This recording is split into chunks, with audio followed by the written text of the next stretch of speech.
All right, click the links for Odysee, Bit Chute, and the other various ways to join the channel, become a valued member, or support the channel. So before I get into the Mike Choi word balloon thing that I saw last night that got me perturbed enough to make a video at 2 a.m., first of all, if you're selling Comicsgate, you're pushing 48 pages for 35 bucks, which is great because if you're on the sales side of something, you want to sell the least amount for the most amount of money, and the reverse is true if you're the buyer. But if you're a first timer who's making a comic and you're going into this new small business for yourself, the effort of putting together 48 pages is fine for a first time project.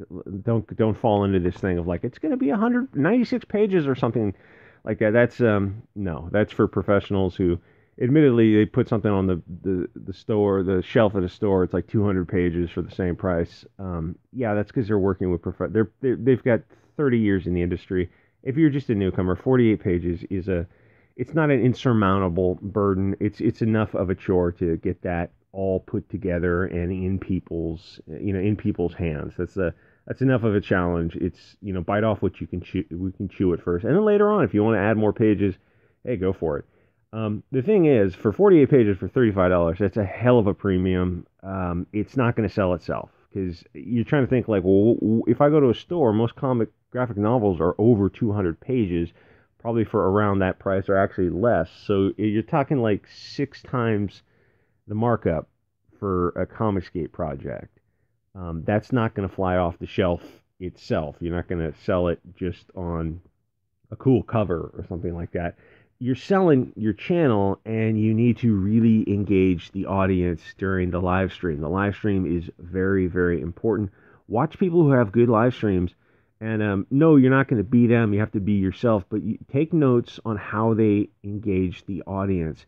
Say hi to people. There are channels where, if there's only 30 people on a live stream, you'd better say hi to all 30 people. And you want to note who's there often. Like if you see somebody's name returning, I don't know, maybe keep a little track list of this kind of stuff. It engages the audience, and it also makes them feel like if your live stream comes on and they have engaged you in the past and you don't go to their live stream, then you kind of feel like a jerk.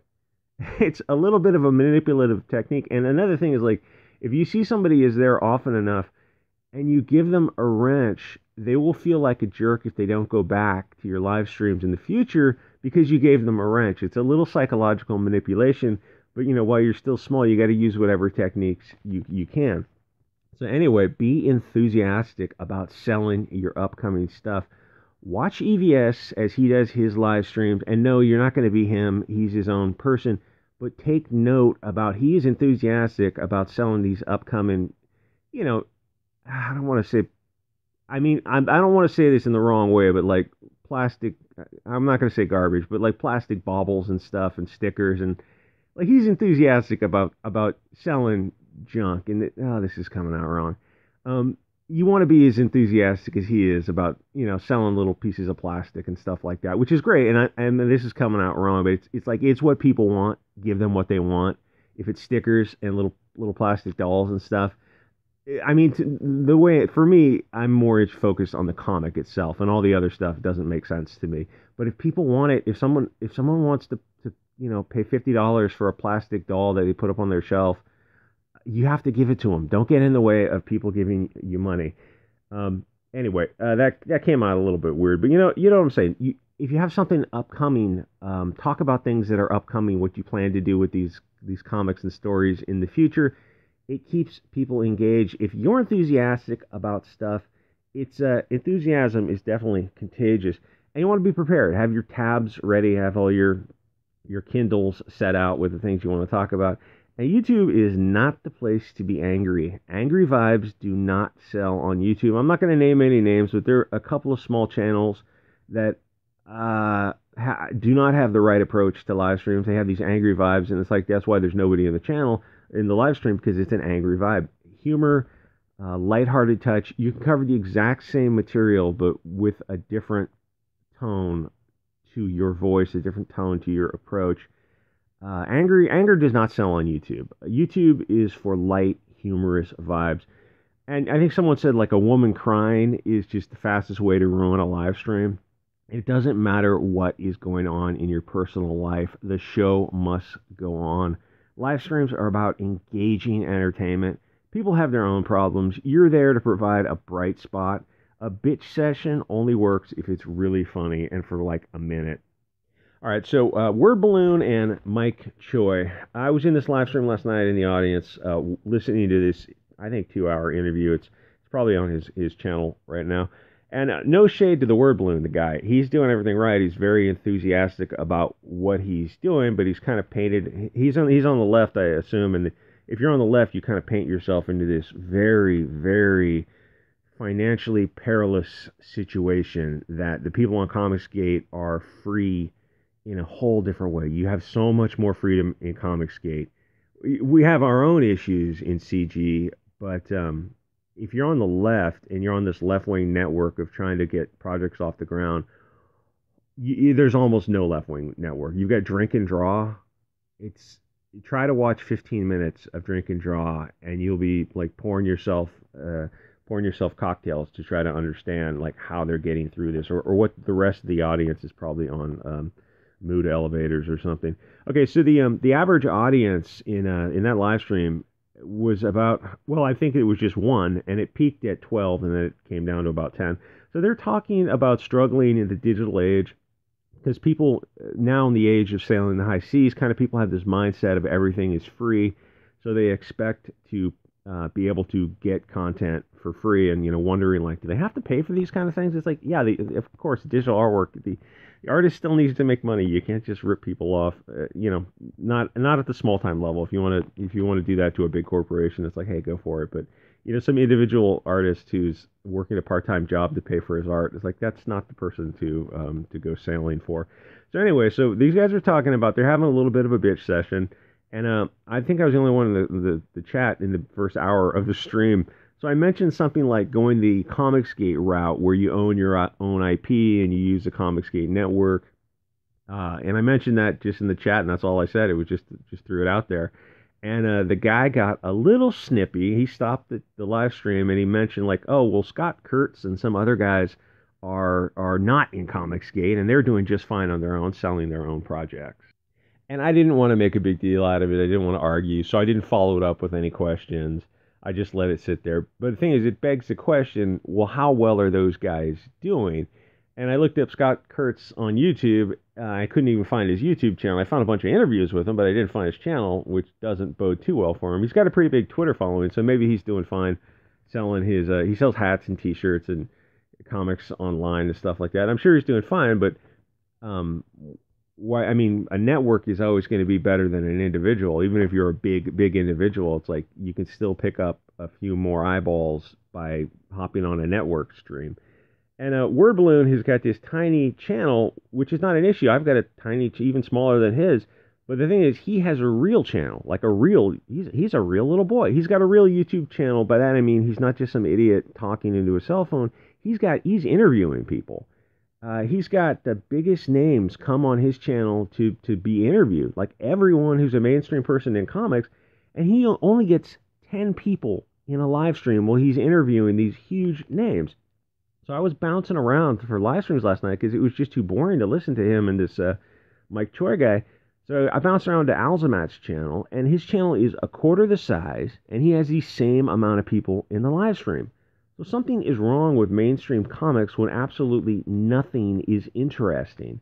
They are boring, and there's no nice way to put that.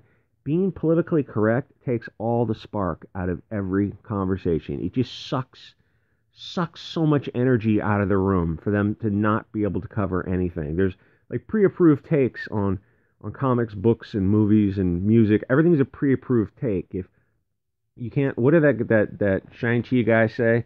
Something about that pop singer who was on stage, and he said she was dancing around like a crazy person, something like that.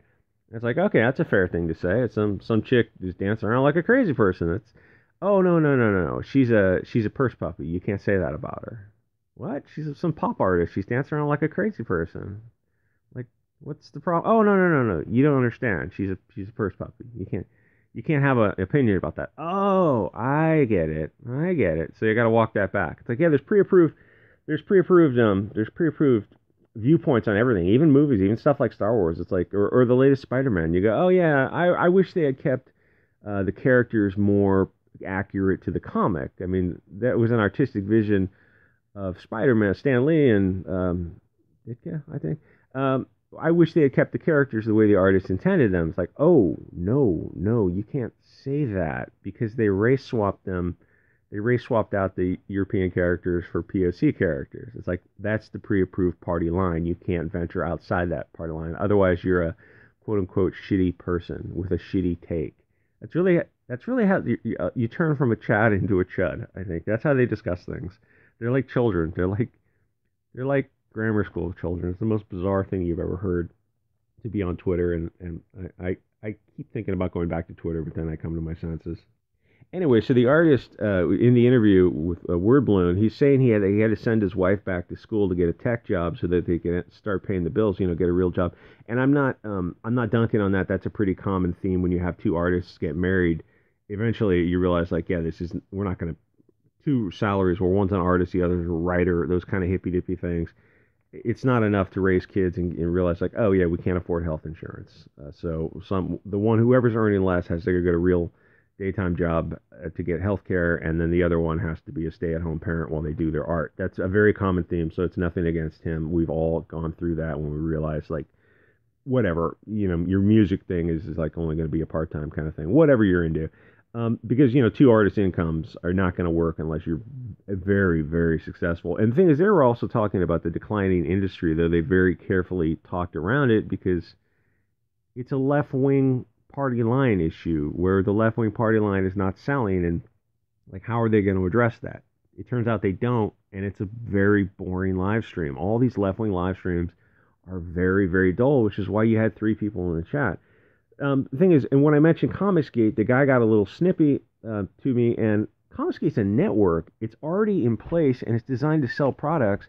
All of us who are in Comicsgate, and, the people who have got big channels get more of the credit, but they all built something. They all put something. The work is already done for you. They already built a network. And there's a very big variety shade of Comicsgate where if you're Frank Choi and you're going to Word Balloon, with 10 people in the chat at most, you can go to Angleteen and go talk to him, and you're going to have at least twice that in the chat. Even Alzamat's got a different crowd of 10 people. There's like, these are tiny channels, but there's dozens of Comicsgate channels at that level of, like, under 30 people in a live stream. And then you can work your way up from that, but it's like to avoid that entire network. And then obviously the hugest ones would be EVS, and I don't know if Yellow Flashes really talks about that kind of stuff anymore, but there are other live streams out there with varying amounts of people in the chat. And you're saying, like, oh yeah, I'm going to bypass all that to go to Word Balloon and Drink and Draw, where there's just nobody there. That's because of what I've been told Comicsgate is, or there's some bad actors in Comicsgate. There's some trolls on Twitter who, like, there's just some troll on Twitter who got his account literally this month to troll the John Malin arguing with Mark Brooks thing. It's like the guy that they latched onto had his account this year. It's like, it's obviously a troll account. He's just messing with you. And it's like, you seized on this as representative of all Comicsgate. It's like, you wouldn't do that to any other group. Why would you do that to this? Oh, he's all of Comicsgate because he made some comment. It's like, would you like that done to your group? Because you guys have people who literally take pictures of their genitals and send them to people as sexual harassment. The mainstream comics are the people who had to sign a pledge not to snuggle women. That's you guys. That's mainstream comics. Does that represent all comics? Or Mark Waid? Does Mark Waid represent all of you people? Anyway, so listening to Word Balloon interview Mike Choi was painful. It was painfully boring. For the first hour, it was me and 3 bots in the chats, and then he deleted the bots, and I think I was the only one in the chat. It was just me and a bunch of deleted comments. So why was it boring? Because they talked about comics. That is it. Mainstream comics is a 10-minute conversation at most because they suck. Politically correct comics and films and anything come out of the mainstream suck donkey balls. But they talked about them for an hour, and then they bitched about the declining industry, but they wouldn't really... And I guess this guy's an artist, not a writer, so it's not his fault. I mean, what the hell can the artist do? It's all the writer's fault. And it's like half the writer's fault and half the people who are pulling the writer's strings. Like if the writer suddenly comes out with some base content, it's like, oh, you're just not hired back. This is not what we want for the mainstream. Then he said, since they needed to pay, insurance, they needed to eat, and his wife had to go back to school to get a tech job, like I don't know, some kind of a hospital tech job, which is a great gig. But because the industry, like, well, if the industry was booming, you could both be, writers and artists in an industry. I'm thinking, like, gee, maybe talk to the Comicsgate guys. Maybe start making the rounds. Start, I don't know, reaching out a little bit. The thing is, they can't because they are legitimately far left wing people, and they're scared of the far left too. But like, you're scared of people who are losing power to control you. If you're working a part-time gig, it's like at some point in the future, you might as well say, like, okay, this is better to go independent and talk to whoever can help me sell my product. And you can talk to CG guys and go like, oh, okay, maybe we agree politically, maybe we don't. But, honestly, politics doesn't really come up in a lot of it. I mean, you can talk to a lot of people who are fairly moderate or even slightly left of center or even far right of center, but like politics and selling your project, it's not really going to come up in a conversation. It's like, you're just there to talk about what you're excited about bringing to the table, some new IP that you own and you're going to get involved with. The thing is, no sexist, racist, non-politically correct humor is allowed on these left-wing channels, so there's not a whole lot they can talk about. The left-wing Comicsgate can't talk about anything that's, the left-wing comics people, they can't talk about anything that's interesting because they're so politically correct in comics that they're going to PC themselves out of a job. They're making politically correct comics and films now, and you go, oh, you're just all this and this straw man. It's like, okay, are they selling? That's the bottom line. Whatever appellation, whatever nomenclature I use to describe your what mainstream stuff is now. Okay, ignore that. You're selling product. Is it selling? No, it's not selling. The mainstream stuff is on the decline. Not only comics, but movies too. And they keep making them because cultural Marxism is more important than profits. And the sad thing with comics is it's a full-time job, but it's slowly requiring a part-time job to support it. I don't even talk about them anymore because it was, I love reading cringe. Don't get me wrong. I love propaganda. I love reading cringe. I love talking about it. But it's all the same nonsense. It's like, oh, I read Mom, the 3-issue, the very wordy series by Amelia Clark, I think, Game of Thrones. 3-issue series, very wordy, filled with word balloons. And so I just read the last issue, and it's there's a blonde-haired, blue-eyed woman who's in charge. She's the puppet master and fomenting all these Discordian machinations. And the other bad character is a blonde-haired, blue-eyed guy who's like a thug. And then the other bad character is a blonde-haired, blue-eyed guy who's another thug. And you're like, are you insane? What world do you... And she's coming from Hollywood. It's like, so tell me, Game of Thrones girl, are there a lot of blonde-haired, blue-eyed people who are pulling the strings in Hollywood? Is that your experience in Hollywood? It's as far as I'll go with that. Anyway, so there are left-wing people in this left-wing industry where the left-wing audience and the customer base, they're not fans, they're customers. You don't have to kiss their ass, but you do have to respect them and treat them as adults, treat them as you would wish to be treated. They're no longer excited to buy the product, whatever product you're putting out there. Like, they painted themselves into this corner with wokeism. They keep saying they want it, these Twitter kids. Like, the first thing to do is ignore the Twitter kids, like, and liberally block people. Like, if you're in CG, I wouldn't have said this a couple of years ago, with the John Malin kerfluffle with all these guys. You can just block all those Anti-Comicsgate people. There's probably like 200 people in Anti-Comicsgate that you can just block now. I wouldn't have said that a couple of years ago. I would have said, oh, no, engage with them. Open marketplace of ideas, discourse. They're bad actors. They don't want to discourse with you. They just want to quote tweet you. Just block them all. Yeah, absolutely. Just block all those people. They're not customers. Where the reverse wasn't true, where the right-wing people who were following Bounding into Comics and EVS, if you were following Bounding into Comics, so you're on a blockchain, the right-wing people were customers of left-wing artists, and then they got blocked and they suddenly became non-customers anymore. The reverse isn't true. Comicsgate is its own universe. So if you're on Twitter and you're a Comicsgate person, yeah, you can go ahead and block 500 accounts of Renfamous type accounts. You can, I hate to say run blockchains, but I would very liberally use the individual block. Like all these mainstream artists, Ron Mars types, Mark Brooks guys, Renfamous crowd, all the crowd, you can block them all because they're not your customers. Their fans are not your customers for the most part. I wouldn't go so far as to run blockchains, but yeah, absolutely block all those guys because that way they can't say like, oh, I just happened to stumble across John Malin's tweet. Like, no, you're blocked. You didn't stumble across it. You had to sign out. Or you had to have somebody send you a screen caps. Like, you had to go out of your way to find it. Block all those people. They're not worth your time because they're not acting like adults, and the evidence is before you. Like, I did a video on that a couple days ago. The thing is, we're not kidding when we say that these SJWs are parasites. They attack an industry, they sicken it, they destroy it, and then they move on to some other industry to just F it in the A until it expires of an STD. Political correctness ruins everything. Comic books, literature, movies, humor, and definitely young adult books, which is a huge market that have just been turned to dog food. Or the Hugo Awards. Go look at the Hugo Award winners for the past 5 years. It's like a Tumblr awards. I think John Delarose has done a couple of videos on it. The thing is, all this stuff is unnatural and inhumane. Humans are all about conflict. Forcing people together and making them lie to each other does not work. Comics are over. I'm getting the feeling that shows and movies are not that far behind from going down the same path. No company is too big to go bankrupt, is what I'm saying with that. Even Disney, it's like it's the biggest movie company in the world. Like 40% of movies come through Disney or something like that.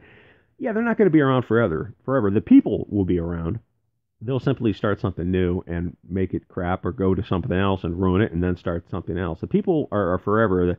The jural entity that is the corporate shell can be dissolved and reformed. It's like that's nothing. That's just they just screw the stockholders. And, you know, if they want to go down the woke path, I'm okay with that. Accelerate it, make it as woke, anti-white, anti-blonde, blue-eyed stuff, all that kind of nonsense, the misandry stuff. Push it, go for it. Because I hope the mainstream doubles down on all this hatred because it gives alternative entertainment a chance. Every minute you watch a Comicsgate live stream or video is a minute you're not paying for their mainstream corporate brainwash propaganda. The mainstream is so bad that people will pay $35 for a 48-page comic. They're willing to pay this premium because it's the only game in town, which, like I said in the beginning, is also a note to Comicsgate creators. You're not selling a comic, you're selling yourself, so you really want to make it exciting, because $35 for 48 pages will not sell itself. That is a very serious premium to pay. It's a sales engine that requires pouring a lot of oxygen into it, and I don't mean that passively aggressively. That's okay. That's a different type of sales model. Some things just sell themselves, like a tort, a French dessert type of thing. It sits on the shelf. It's full of cream pastries. It's like, oh, it looks delicious. You know it's going to be delicious. It sells itself. Other things you've got to pour oxygen into to create the market to get this engine going. That's fine. It's just a different model. It's not any less valid because it involves, you know, like sales of perfume. It's like 90% of sales of perfume are in the advertising, creating this advertising campaign to sell this, you know, perfumes in an alcohol base that, you know, all vaguely smell good and they all vaguely smell the same. But it's like, is one bottle of perfume? You can sell a bottle of perfume for $300, or you can sell a bottle of perfume for $10. Like, there's one fantastic. Oh, it's got topical notes of apricot and peach. It's like, yeah, they're just a bunch of chemicals thrown in alcohol base. They're all made in the same factories. It's the packaging, a crystal bottle that the packaging itself costs $50 for a crystal bottle. That's like, what are you going to do with this crystal bottle? I don't know, but it costs $300. It must be good. It's like, no, it's just the same chemistry. It's all made in a lab by people in lab coats. So obviously EVS is the most successful in Comicsgate itself. He puts a lot of energy into sharing his excitement about selling his stuff. And he's bringing new products to market, which is what people want. Even if I think, you know, hats and shirts and toys and stickers, I think that kind of stuff is silly, where I focus more on the comics itself. But you got to sell whatever sells. Give people what they want. The best thing you can learn in Comicsgate or in sales in general is how to fake honest enthusiasm. Anyway, like, comment, subscribe, and I'll see you guys on the next episode.